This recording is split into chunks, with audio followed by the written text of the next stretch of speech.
안녕하세요. 저는 AWS 솔루션스 아키텍트 김성민이라고 합니다. 아마존 아테나는 여기 적혀 있는 것처럼 그러니까 대화 형식의 그 SQL 쿼리 엔진이고요.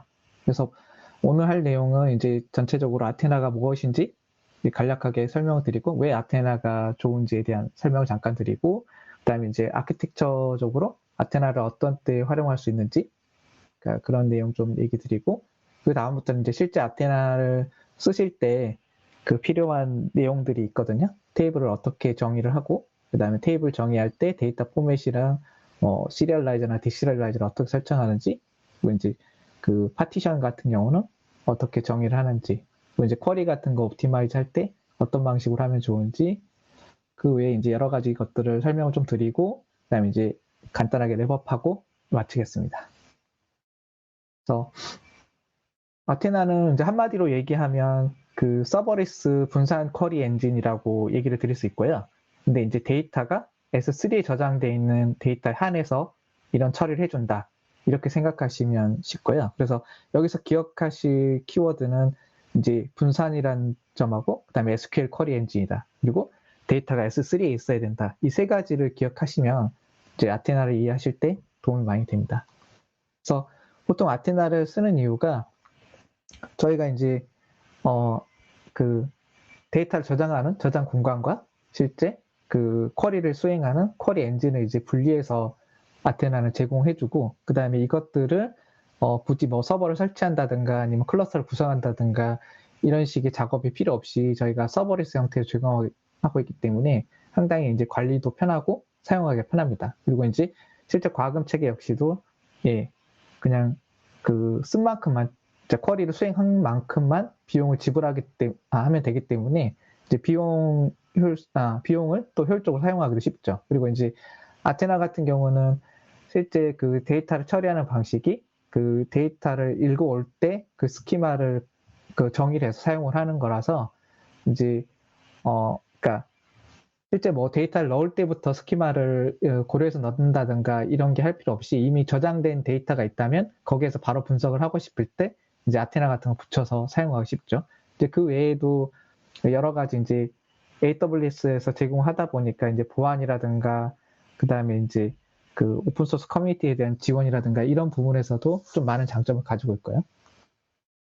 그리고 이제 아테나는 비용을 보시면 대부분 다 풀이고 그래서 그냥 기본적으로는 그 S3에 있는 데이터를 그 스캔할 때 그때 이제 비용이 그 발생을 한다. 이렇게 생각하시면 쉬울 것 같아요. 그래서 실제 S3의 그 과금 체계랑 서로 이제 약간 비슷해지죠. 그래서 이제 S3에도 그 데이터를 가져오는 거, 데이터 그 파일 목록을 리스트하는 거, 그다음 데이터를 넣는 거 이렇게 그 세 가지로 API 한에서는 세 가지 과금이 되고 실제 데이터를 얼마나 쌓느냐, 그 얼마나 저장하냐에 따라서 S3 과금이 발생을 하는데 아테나 같은 경우는 결국에는 S3에서 게시나 푸시나 리스트 같은 그런 류의 그 데이터를 읽어오는 거기랑 연동이 돼서 약간 과금이 발생한다고 생각하시면 쉽겠습니다.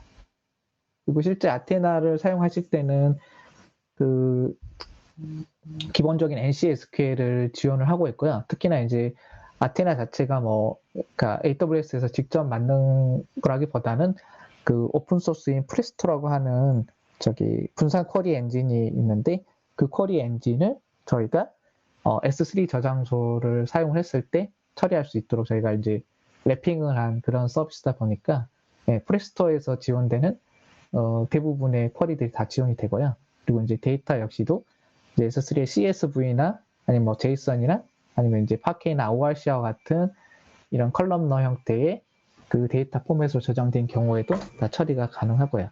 이제 SQL을 처리하다 보니까 이제 조인이라든가 그다음에 이제 윈도우 펑션 같은 것도 당연히 지원을 하고 있고요.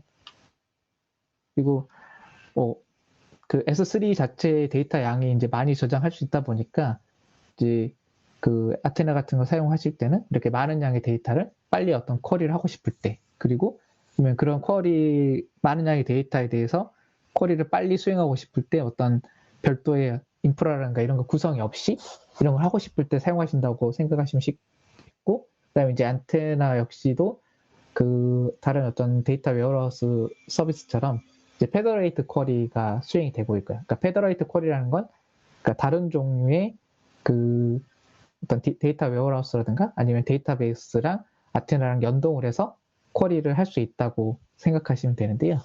이제 그런 기능을 제공하고 있습니다.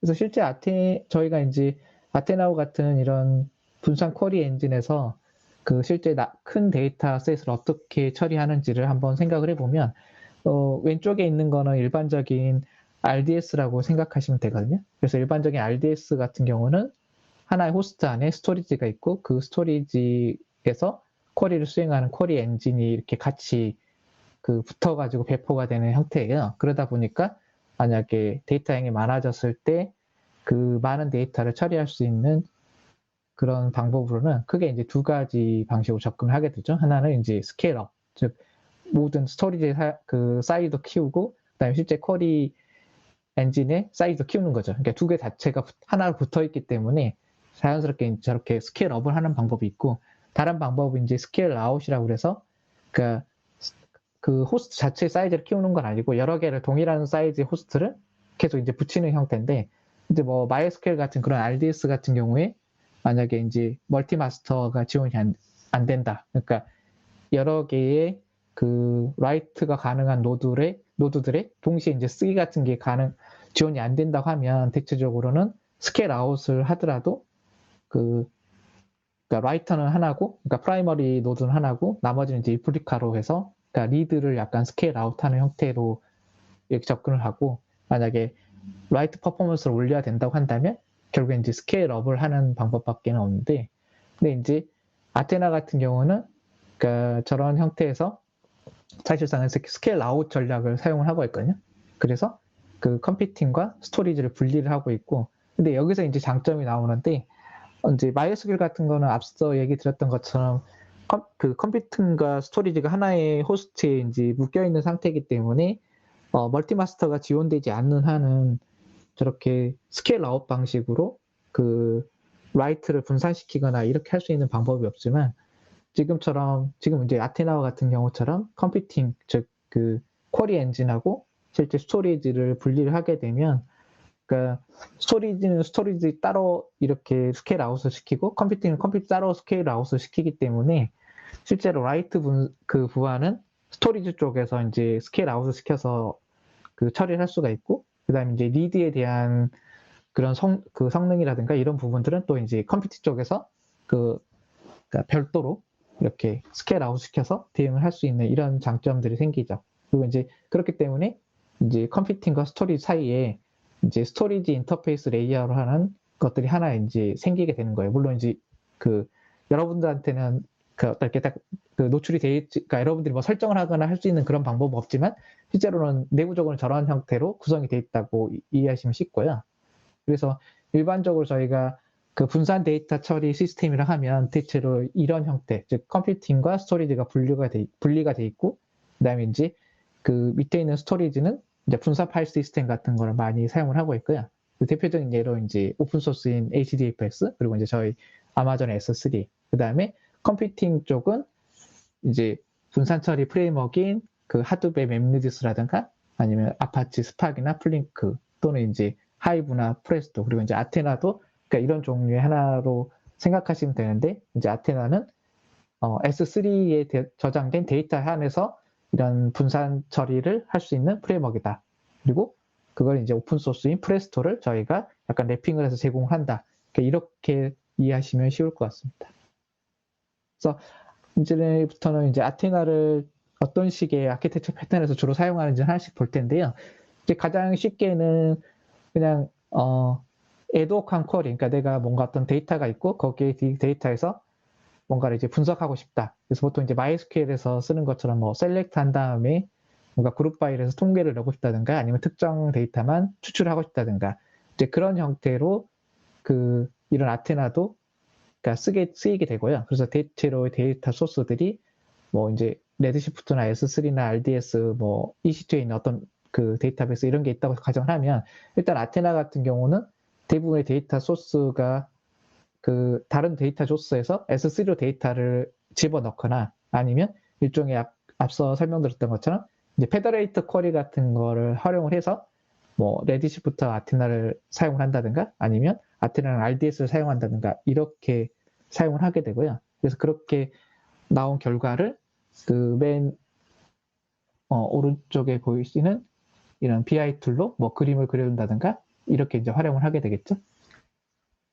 그리고 그 다음에는 이제 만약에 저희가 뭔가 저희 아마존처럼 어떤 데이터 분석 솔루션을 어떤 다른 고객사한테 제공을 하고 싶은데 그 고객사마다 별도의 데이터베이스를 만들어 드리는 게 아니라 그냥 계정만 줄이고 그러면 그 계정으로 본인들의 데이터를 그냥 마음껏 뭔가 이렇게 분석을 하고 싶다. 이런 식의 어떤 서비스나 솔루션을 만들고 싶을 때 이제 그러니까 데이터를 어디에선가 이렇게 데이터가 들어오겠죠. 그럼 그 데이터 들어온 데이터를 S3에 최종적으로 저장을 하고 그렇게 최종된 데이터를 이제 아테나로 이제 쿼리할 수 있도록 그렇게 이제 제공을 할 수 있다는 거죠. 그리고 근데 이제 여기서 주의하실 점은 이제 아테나 같은 경우는 주로 많은 양의 데이터를 처리하다 보니까 주로 이제 그 웜이나 콜드 데이터들, 그러니까 자주 액세스하지 그렇게 액세스하는 빈도가 그렇게 빠르지 않고 그다음에 한 번에 액세스할 때는 좀 많은 양의 데이터를 처리하는 그런 류의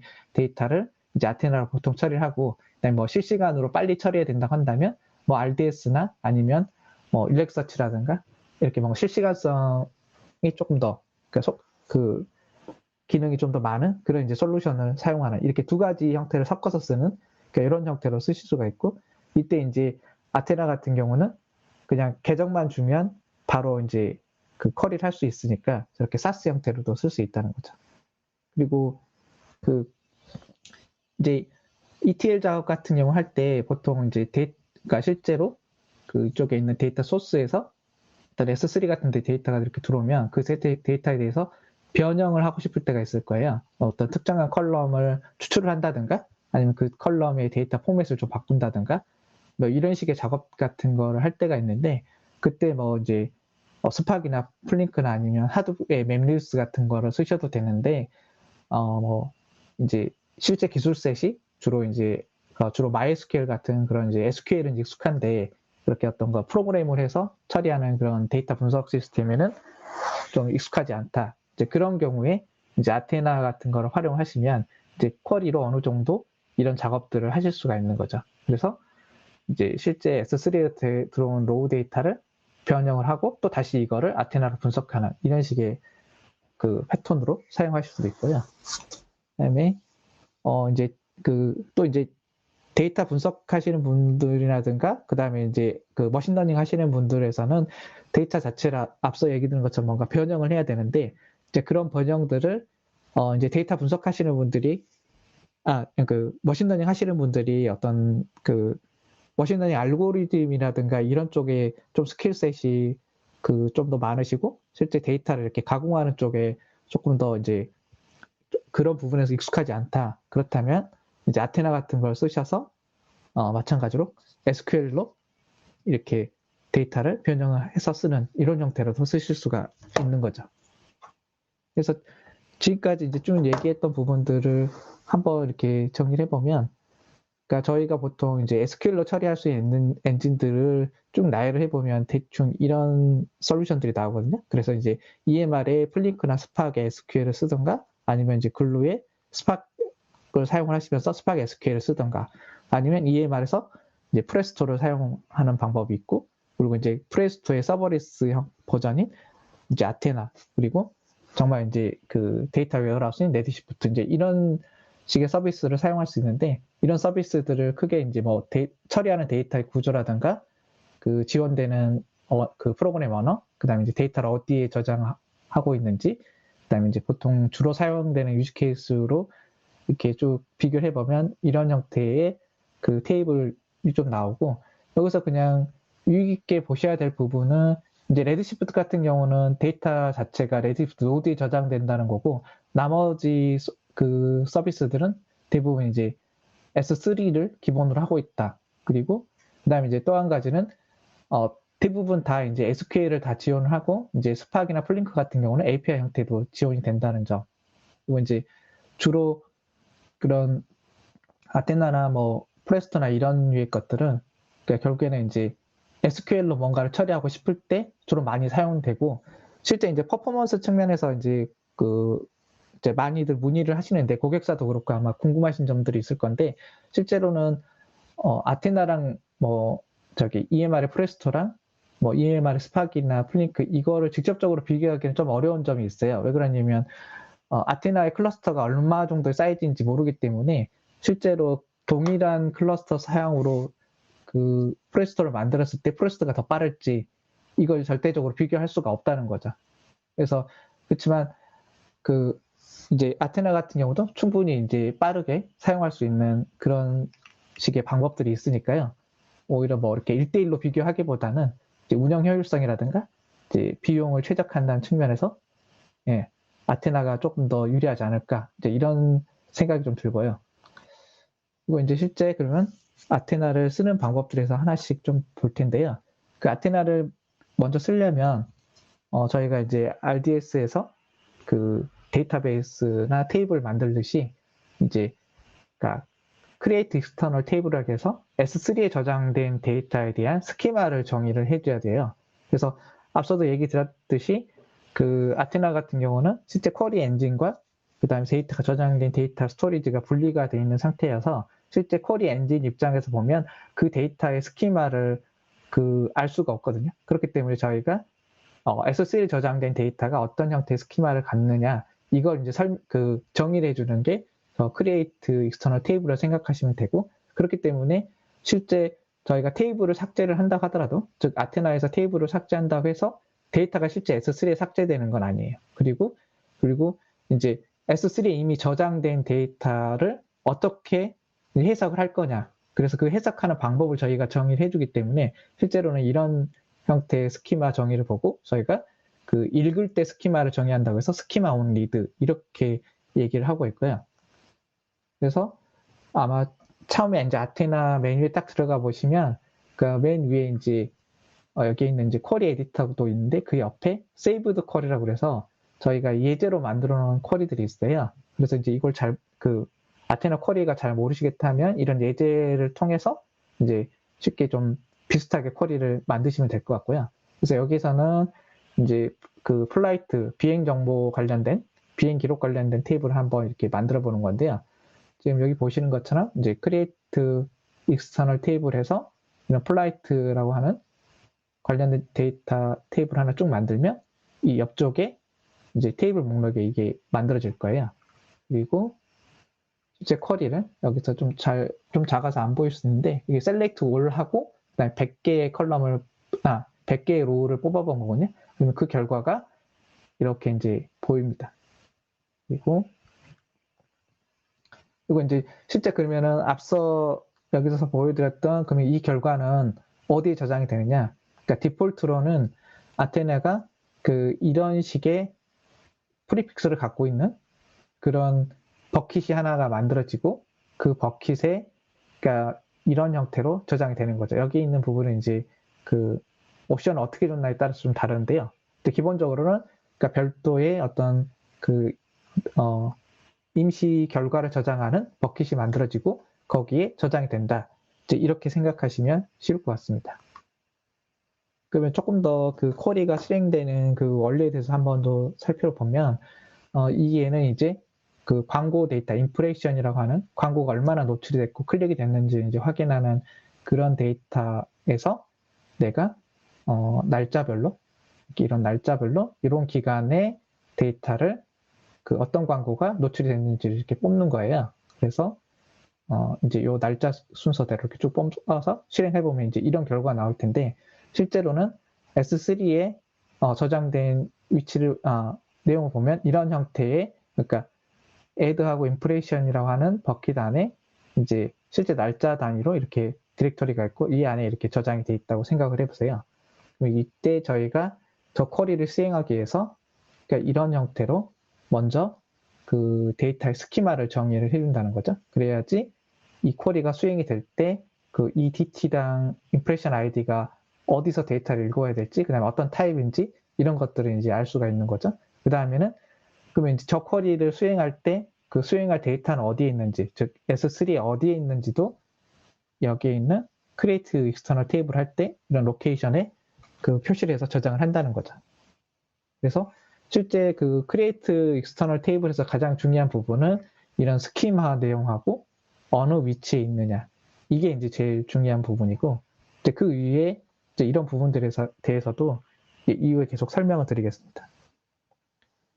그다음에 이제 저렇게 create table을 해서 이제 테이블을 만들었으면 실제 쿼리를 할 때 어떤 식으로 하면 좋은지, 그다음에 이제 데이터는 어떤 형태로 저장하면 쿼리를 더 빨리 할 수 있는지 그런 부분에서 설명을 드릴 건데요. 그러니까 기본적으로 아테나가 지원하는 그 데이터 포맷은 이제 그 콤마로 분리되거나 아니면 탭으로 분리되는 CSV나 TSV, 그리고 아니면 JSON 형태, 그리고 이제 아파치 웹 로그처럼 뭔가 그 레귤러 익스프레션 같은 걸로 구분할 수 있는 그런 형태, 아니면 커스텀하게 이제 뭐 고객분들이 커스텀하게 이제 구분자를 넣었다고 가정하면 그런 형태의 그 데이터들은 다 기본적으로 처리가 되고요. 그다음에 이제 그 컬럼너 형 포맷인 파케이나 ORC도 지원을 하고 있습니다. 그래서 실제 테이블을 만드실 때 이제 테이블을 만드는 과정에서 데이터 포맷을 이렇게 설정을 해주시고, 그다음에 이제 그러면 저 데이터 포맷은 그 각각의 컬럼들이 어떻게 구분을 할 수가 있느냐, 그런 용도라고 치면, 그럼 이제 각각 컬럼들이 어떤 데이터 타입을 갖고 있느냐, 이 부분은 이제 아테나에서 이제 기본적인 그 프리미티브 타입인 인티저라든가 더블 뭐 이런 것들 다 지원을 하고 있고요. 그 다음에 이제 어레이라든가 맵, 스트럭처처럼 약간 구조화된 형태의 그 데이터 타입도 지원을 해드리고, 그 다음에 그 네스트, 그러니까 제이슨 포맷도 지원을 하고 있습니다. 그래서 제이슨 안에 뭐 제이슨이 있다든가 어레이가 있다든가 이제 이런 형태도 지원이 되고 있고요. 그래서 앞서 봤던 그 광고 데이터를 한번 잘 보시면 이렇게 리퀘스트 비긴 타임이라든가 뭐 애드 아이디라든가 이런 부분들, 이렇게 타임 스탬프나 스트링 같은 이제 그런 식의 프리미티 타입도 지원이 되고, 그 다음에 이제 이게 타이머 같은 경우에는 이제 스트럭처 타입으로 이렇게 지원이 되는 거죠. 그리고 이 지금 이제 만약에 이런 S3에 저장된 데이터를 잘 보시면 아까 얘기했듯이 뭐 그 DT라고 하니까 데이트 타임이라고 하는 이런 그러니까 시간 정보 폴더에 파일들이 이렇게 쭉쭉 쌓일 텐데, 이 파일에 그 특정 로우를 하나 이렇게 제가 하나 스냅샷을 떠서 한번 가져와서 보면 이 안에 이제 한 로우가 이렇게 제이슨 형태로 쭉 표시가 돼 있거든요. 한 줄로 이렇게 쭉 표시된 제이슨을 제가 이렇게 좀 보기 편하게 바꿔놨다고 생각하시면 되는데요.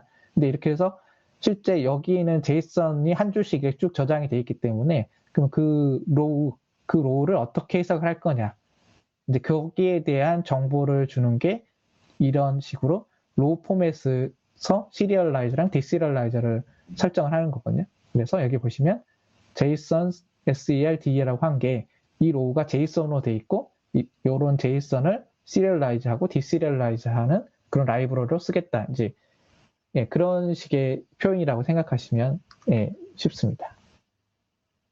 그리고 이제 데이터를 저장할 때 저희가 S3의 파티션이라는 방식으로 저장을 하게 되는데요. 그 파티션이 뭐 어렵게 생각하실 게 아니라 그냥 폴더라고 생각하시면 돼요. 그러니까 뭔가 그 히스토리컬한 데이터가 있다고 생각을 해보세요. 그러니까 뭐 계속 시간 순으로 데이터가 들어오는데, 아니면 계속 실시간으로 들어오는 데이터인데, 그것들을 뭐 시간 단위로 잘라가지고 그 특정 폴더에다가 저장을 하는 거예요. 그러니까 01시 데이터는 01시 폴더에, 02시 데이터는 02시 폴더에, 이런 식으로 잘라서 데이터를 넣고 싶은 거죠.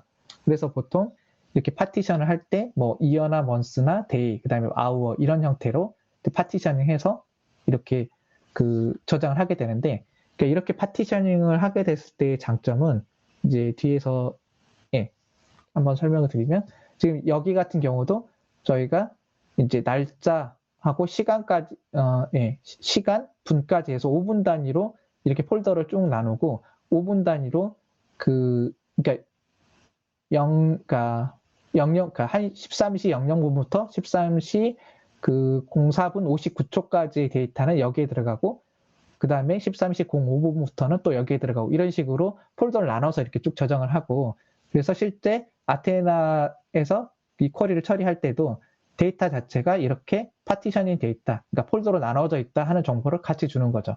그래서 이렇게 했을 때 장점은 뭐냐면, 실제로 쿼리를 수행을 하면, 가령 지금 이 예제 같은 경우는, 그러니까 플라이트라고 하는 그 데이터에서, 그러니까 2000년도 이후의 데이터에 대해서만 데이터를 읽어가지고, 그거를 오리진 기준으로 해서 이제 그룹 바이 해가지고 전체 카운트를 세는 거거든요.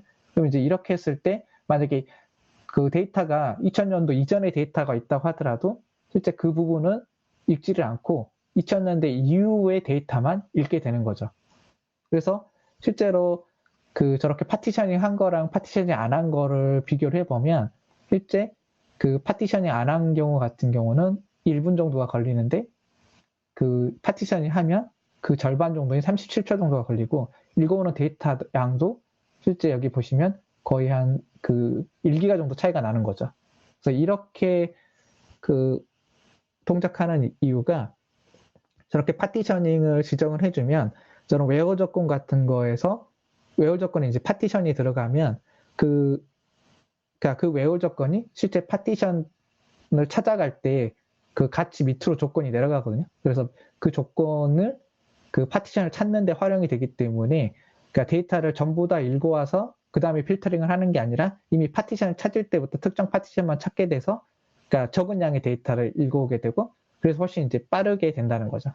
그래서 이거를 이제 약간 좀 더 설명을 드리면, 실제로 이제 여러분들이 어떤 S3에 이런 형태로 이어라는 기준으로 이렇게 쭉 파티션을 했다고 치면, 이런 파티션 정보가, 그러니까 실제 아테나에서 이 그 메타 스토어라고 불리는, 아니면 이제 데이터 카탈로그라고 불리는 이런 그 어떤 저장소에 저장이 되게 돼 있어요.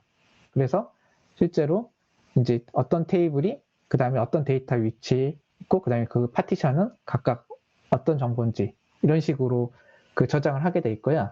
그래서 실제 지금 여기 보이시는 것처럼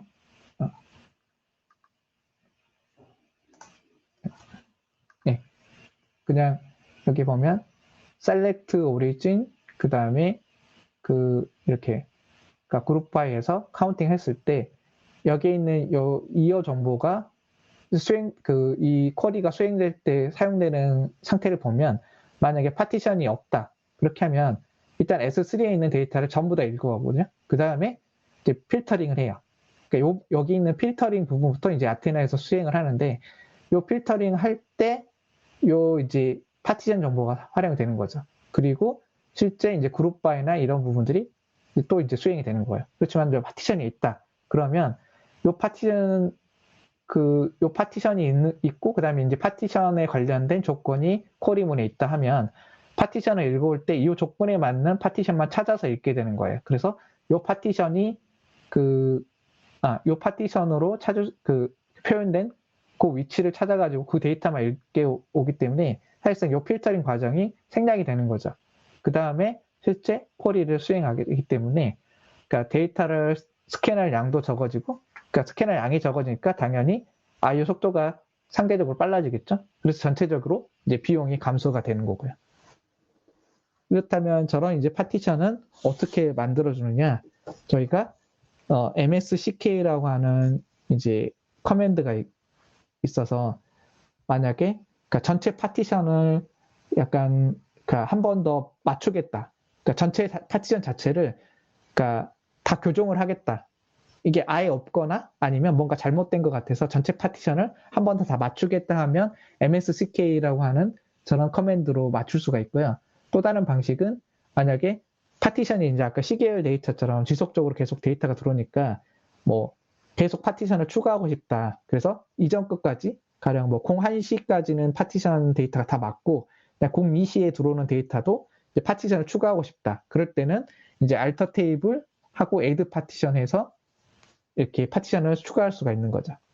그래서 실제로 앞서 보여드렸던 이런 데이터 카탈로그라는 이런 곳에 이제 만약에 그러니까 파티션 정보가 이렇게 데이터 카탈로그에 뭔가 잘못됐거나 아니면 없는 경우에 한번 다 만들고 싶다면 MSCK 리페어를 하시면 되고, 그 다음에 추가적으로 새로운 파티션을 계속 넣고 싶다 한다면 alter 테이블하고 add 파티션을 하시면 돼요. 그리고 앞서 처음 설명드렸듯이, 그러니까 그 크리에이트 테이블 해가지고 그 테이블을 아테나한테 만들면 이런 메타 테이블에 그 테이블 정보가 들어가는 거거든요. 그래서 그 테이블을 삭제한다고 해서 여기에 있는 데이터가 삭제되는 건 아니에요. 그래서 반대로 파티션을 여기다가 미리 추가를 한다고 하고 여기에 이제 데이터가 없다 하더라도 에러가 나냐? 네, 전혀 그렇지 않거든요. 그래서 보통은 이제 이런 식으로 시계열 데이터로 해서 계속 데이터가 들어올 걸 생각을 하면 미리 파티션을 추가를 해놔요. 예. 그래서 이제 그렇게 많이 활용을 하시고요. 그래서 이제 파티션, 그러니까 메타 정보랑 실제 이쪽에 있는 파티션 정보랑 여기에 있는 데이터가 실제 뭐랄까, 여기에는 파티션이 있는데 이쪽에 데이터가 없어도 아무 문제가 없고, 예, 반대로 이제 여기에 데이터는 있는데 이쪽에 파티션이 없으면 그 파티션 정보 가지고 뭔가 이 특정 데이터를 읽으려고 했을 때는 이제 읽을 수 없는 그런 상황은 벌어지겠죠. 예. 그리고 이제 그 데이터 포맷 역시도 저런 그러니까 전체적으로 아테나 쿼리 속도에 큰 영향을 주는데요. 저희가 보통 이제 컬럼너 데이터 포맷을 써라, 그리고 저런 형태로 바꿔라. 그래서 뭐 스팍이나 뭐 다른 뭐 플링크라든가 아니면 하둡 같은 거 써서 저런 이제 포맷을 바꾸는 작업을 하라고 거기가 보통 많이 얘기를 드리는 이유가, 실제로 이제 저희가 이제 데이터를 분석할 때 크게 분석하는 작업을 OLTP랑 OLAP 두 가지의 종류로 나눠볼 수가 있거든요. OLTP는 보통 이제 RDB에서 많이 사용되는, 그러니까 트랜잭션 처리라고 보통 얘기를 하죠. 그래서 전체 데이터가 주로, 그러니까 하나의 로우에 있는 모든 데이터를 다 사용하는 경우가 OLTP가 좀 많고, OLAP는 그 주로 이제 셀렉트 해가지고 뭔가 통계 계산 같은 거 할 때, 그렇기 때문에 특정한 그 컬럼 몇 개를 사용하는 경우가 많거든요. 전체 로우에서 특정한 컬럼 몇 개를. 그래서 이런 그 데이터 처리할 때 이제 OLTP랑 OLAP성의 그런 데이터 처리 방식이 있는데, 근데 만약에 저희가 데이터를 처리할 때 IO가 가장 그 비용이 가장 크다고 생각을 해보면, 즉 이제 메모리에서 데이터를 읽는다든가 아니면 디스크에 읽는다든가 네트워크에서 데이터를 읽는 걸 다 IO로 생각을 하고, 이 IO를 가장 비싼 거라고 생각을 할 수가 있는데, 이제 이렇게 생각해 봤을 때, 그러면 그 데이터를 이제 이쪽에 보이시는 이런 형태로 논리적으로는 데이터가 있다고 생각을 해보면, 여기에 있는 각각의 로우를 약간 로우 오리엔트하게, 즉 이제 로우 단위로 한 로우 적고 그 다음 로우 적고 그 다음 로우 이런 형태로 데이터를 저장할 거냐, 아니면 이 로우에서 이 컬럼 기준으로 다시 데이터를 쪼갠 다음에 첫 번째는, 그러니까 첫 번째 컬럼에 대해서만 쭉 데이터를 적고, 그 다음에 또 그 다음 그 각각의 로우에서 두 번째 컬럼에 나온 애들만 또 모아가지고 적고, 이런 식으로 그 칼럼너 형태로 저장하는, 이렇게 두 가지 방식으로 데이터를 저장해 볼 수가 있는데, 근데 이제 OLTP에서는 전체 로우에 대해서 그 데이터 처리를 주로 하기 때문에 이렇게 로우 와이즈한 방식이 유리하지만, 이제 OLTP에서는 로우 와이즈가 유리하지만 OLAP처럼 특정한 컬럼들 몇 개로, 즉 가령 A랑 C랑 합쳐가지고 뭔가 통계를 내고 싶다든가 이런 식에서는 결국에는 그 전체 로우가 필요한 게 아니라 A랑 C의 데이터만 필요하니까 이렇게 컬럼 단위로 그 서로 묶어놓는 게 훨씬 더 빨리 처리할 수가 있다는 거죠. 그리고 이렇게 컬럼 단위로 묶어놨을 때는 데이터가 이제 중복되는 데이터가 많기 때문에 이제 그 압축률이 높아지거든요. 그러니까 예를 들어서 뭐 이 C라는 컬럼이 성별을 나타내는 그 컬럼이라고 생각을 해보면, 뭐 C0나 1이나 이런 것들은 남자냐 여자냐 뭐 이 정도의 데이터만 있겠잖아요. 즉 카디널리티는 이고, 대부분의 그러니까 로우수가 아무리 많더라도 카디널리티가 두 가지밖에 안 되거든요. 남자냐 여자냐. 그렇기 때문에 이게 압축이 상당히 그러니까 많이 될 수가 있다는 거죠. 그렇지만 이걸 로우 단위로 비교를 해보면 이 값들이 그러니까 이 세 개의 값이 동시에 다 똑같아질 확률은 상당히 낮기 때문에 압축률이 상당히 떨어져서, 그래서 OLAP성의 어떤 작업을 할 때는 이제 저런 칼럼너 형태로 데이터를 저장하는 게 유리하고, 아테나는 이제 OLAP성 작업에 유리한 그런 그 서비스이기 때문에 칼럼너 형태로 데이터를 저장하는 게 좋다는 거죠. 그래서 실제로 이제 아테나를 사용하실 때 그 기본적으로 이제 잘 사용하시려면 데이터 자체를 이제 파티셔닝 하거나 아니면 이제 데이터 자체를 버켓팅 한다고 하는데, 이거는 이제 S3의 버켓하고는 좀 다르게 파티션이나 버켓팅이나 거의 유사하다고 생각하시면 되고, 그다음에 데이터를 이제 컬럼 형태로 그 저장을 해서 잘 압축을 하고 그걸 이제 잘 나눠 놓으면 이제 실제로 그 파티션까지 적용을 해가지고 필요한 데이터만 빨리 읽어올 수 있게 해서 쿼리를 빨리 수행할 수 있다는 거죠. 그리고 그 데이터 파일 사이즈 역시도 그러니까 적절한 크기로 해두면 훨씬 더 빨리 동작이 됩니다. 그 이유가 뭐냐면 이제 그러니까 아테나처럼 이제 컴퓨팅 자원들이 클러스터 형태로 돼 있다 보니까 저게 파일 단위로 아까 워크로드가 분배가 되거든요. 그러니까 여러 개 작업하는 워커들이 있었을 때 그 워커들한테 그 데이터를 분배하는 기준이 결국에는 파일 단위로 나눠져요. 그 하나의 파일이 아주 크다고 해서 그거를 이렇게 쪼개서 나눠가거나 그렇지는 않고 1차적으로는 파일 단위로 워커한테 주고 그 워커에서 그 파일에서 필요한 부분만 빼서 쓰는 형태라서 이제 가급적이면 그 워커들이 잘 처리할 수 있는 사이즈의 파일 사이즈로 맞춰서 하시는 게 유리하고요. 그리고 이제 컬럼너 데이터 그대로 저장을 하고 그 외에는 다른 이제 SQL 처리하듯이 이제 오더바이나 조인이나 뭐 이런 것들 할 때 쿼리 튜닝을 해주시면 훨씬 더 이제 빠르게 사용할 수가 있습니다. 그리고 이제 아테나 같은 경우는 아까 사스 형태의 사스 형태의 솔루션을 사용할 수 있다고 얘기 드렸는데 이제 그런 게 가능한 게 저희가 이제 IAM이랑 연동을 시켜서 이제 그 아테나에 쿼리하는 방법이라든가 아테나가 접근할 수 있는 데이터에 대한 것들을 다 이제 조정을 할 수가 있거든요. 그래서 기본적으로는 S3에 저장이 되기 때문에 IAM 룰로 S3에 대한 접근 권한을 제어를 하고 또 반대로 이제 S3 버켓에도 접근 제어를 할 수 있는 그렇게 설정을 할 수가 있고요. 그리고 그다음에 이제 저런 메타데이터 같은 경우에 하이브 메타스토어 같은 외부 스토리지를 쓰거나 아니면 이제 글루가 제공하는 글루의 데이터 카탈로그를 쓰는 거에 따라서 만약에 글루의 데이터 카탈로그를 쓴다면 이제 글루에 대한 접근 권한 같은 것들을 이렇게 주는 형태로 거기를 제어하는 형태로 해서 이제 아테나의 접근 권한을 좀 제어를 할 수가 있고요.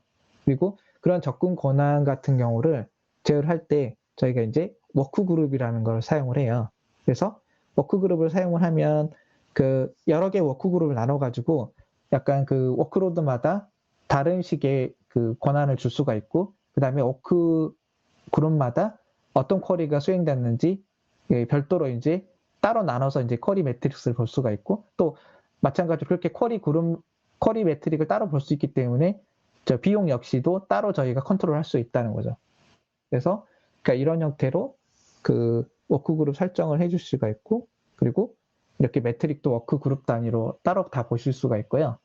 그리고 이제 비용 같은 경우에도 저렇게 워크그룹 단위로 내가 얼마나 데이터를 스캔을 했고 그 다음에 얼마 이상 되면 알람을 보내고 그 다음에 얼마 이상을 뭔가 할 것 같다 하면 아예 이제 중지를 시키는 그러니까 이런 형태로 관리를 할 수가 있고 이것들이 이제 실제 쿼리가 수행되면 성공했냐 실패했냐 아니면 현재 쿼리가 수행 중이냐 이런 식의 매트릭을 다 클라우드 와치로 받아볼 수가 있는데 그런 것들 연동을 시켜서 제어를 할 수 있다는 거죠. 그래서 이제 워크그룹은 만약에 RDB를 사용하신다면 그러니까 RDB를 하나 만들어 놓고 그 다음에 저희가 관리자 계정이 하나가 있고 그 관리자가 리드 온리만 할 거냐 아니면 리드랑 라이트를 할 거냐 이런 식으로 유저들을 나눈다든가 아니면 유저들 리드 라이트라든가 아니면 리드 온리를 하더라도 어떤 특정 테이블만 아니면 특정 데이터베이스만 읽게 한다든가 이런 식으로 저희가 사용자 관리를 할 수가 있는데 그러니까 그런 용도로 사용하신다고 생각하시면 되고 그렇기 때문에 처음에 이제 워크그룹 세팅을 하실 때는 뭐 처음부터 다 할 수가 없으니까 이제 기본적으로는 워크로드별로 한번 세팅을 해두시고 이후에 이제 그러니까 약간 구분이 필요할 때마다 이제 워크로드가 새로 생기거나 아니면 뭔가 특정한 어떤 모니터링 목적이라든가 이런 정도에 따라서 워크그룹을 조금씩 추가해 주시면 될 것 같습니다. 그래서 기본적으로는 처음에 아테나를 생성하시면 이제 프라이머리 워크그룹이라는 게 생성이 되고 그리고 여기에 이제 필요한 워크그룹을 또 한 가지 추가를 하시면 되고요.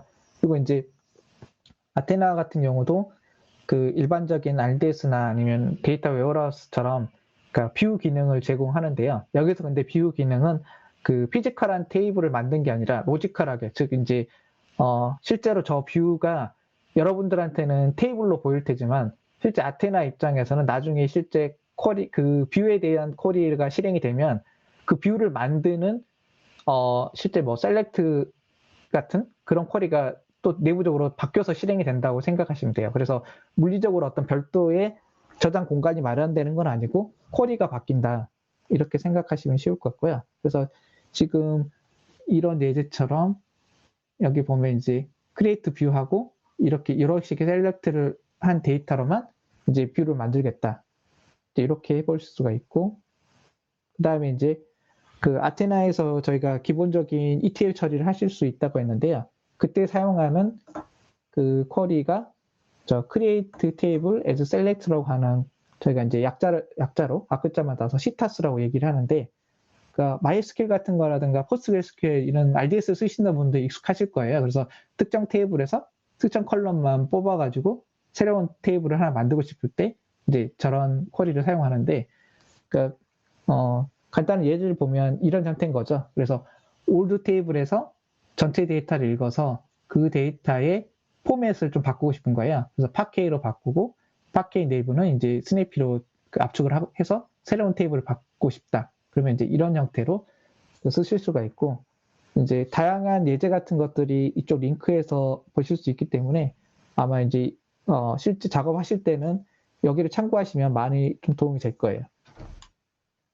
그리고 이제 이런 그 시타스 쿼리는 일반적으로는 결국에는 그 어떤 특정 컬럼만 뽑아서 따로 저장하고 싶다든가, 아니면 데이터 포맷을 좀 바꾸고 싶다든가, 아니면 그 작은 파일들을 하나로 합쳐가지고 큰 파일로 만들고 싶다든가, 그러니까 이런 형태로 할 때 많이 사용이 되고요. 그래서 저희가 보통 ETL 또는 이제 ELT라고 얘기를 하는데, 이제 ETL 같은 경우는 어떤 데이터 소스가 있고 실제 그 데이터 소스에서 뭔가를 변형을 한 다음에 최종적으로 타겟에 저장한다고 했을 때 그 변형하는 작업이 이 타겟 쪽에 바깥에서 변형이 다 이루어지고 그 데이터를 그 로드하는 방식인데, ELT는 일단 데이터를 다 로드를 한 다음에 변형 자체도 이 타겟 쪽에서 그 변형을 하고 다시 저장하는 이런 구조거든요. 그래서 실제 아테나는 이런 시타스 쿼리들을 이용해서 ELT 방식으로 데이터를 가공한다, 이렇게 이해하시면 쉬우실 것 같습니다. 그 이제 모니터링이나 그 이런 오디팅 같은 경우는 앞서 얘기 드릴 것처럼 결국에는 워크그룹 단위로 저희가 모니터링이 가능하기 때문에 워크그룹을 잘 나누신 다음에 이건 이제 클라우드 엣지에서 모니터링 하시면 될 것 같고요. 그리고 그 아테나 역시도 그러니까 클라우드 트레일에서 다 이제 그 모니터링 가능하죠. 즉 저희 클라우드 트레일은 AWS 모든 서비스에 대한 그런 API 호출 같은 게 다 그 모니터링 되기 때문에 클라우드 트레이를 통해서 실제 뭐 테이블을 아테나 테이블 뭐 워크그룹을 만들었는지 뭐 이런 부분들 같은 경우에 다 이제 그 뭐랄까 오디팅을 해볼 수가 있고, 그 다음에 클라우드 트레이 저 데이터 자체를 또 S3에 어차피 저장한 다음에 아테나로도 이렇게 분석을 하실 수가 있고요.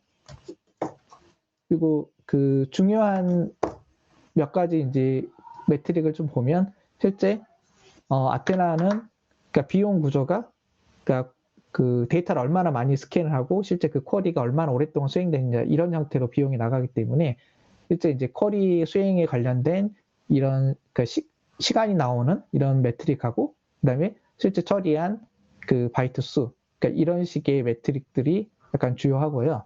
그리고 이제 그 주로 이제 여러분들이 많이 쓰시게 될 거는 아마 이런 형태일 건데, 이게 뭐냐면 아테나가 이게 실제로 이제 아테나 콘솔에서 수행을 하실 때는 약간 동기 형태로 수행이 되는 것처럼 생각이 되는데, 이걸 만약에 보토라든가 아니면 SDK를 사용하실 때는 그 비동기 형태로 실제 아테나 쿼리가 수행이 되거든요. 즉 이제 그 아테나 쿼리가 언제 끝날지 모르기 때문에 아테나 쪽에 한번 쿼리를 수행하도록 요청을 주고, 만약에 그 쿼리가 다 수행이 끝나면 수행이 끝났다고 아테나 쪽에서 클라우드 와치 이벤트를 발생을 시켜요.